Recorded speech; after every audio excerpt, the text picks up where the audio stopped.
tidak punya makanan. Ibunya sengaja kan lalaikan anaknya biar anaknya tidur, biar anaknya tidak menangis lagi. Terus ketika Umar bin Khattab mendengar tangisan anak itu, Umar bin Khattab ngapain ya? Pergi kemana, Mak? Ke rumahnya untuk apa? Untuk memberikan makanan. Tadi apa ya yang Umar berikan? Nasi. Beri gandum kan, nasi kan. Nah, terus kasih apa lagi? Kasih daging. Terus ibunya itu tahu nggak? Yang waktu pergian datang ke rumah ibu itu ada Sayyidina Umar. Tahu tidak?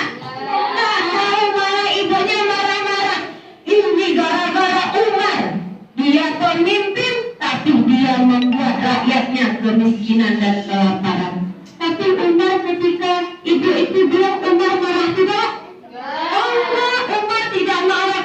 Malah Umar ini apa nih? Gemetar karena takut nanti akan Allah minta pertanggungjawabkan di akhirat nanti. Iya, karena tidak amanah. Terus makanya Umar cepat-cepat pulang ke rumah mengambilkan makanan kan untuk ibu dan anaknya itu kan. Terus sampai ke rumah ibu itu diapain gandumnya? Dimasak. Setelah dimasak, siapa yang makan? Yang masaknya siapa?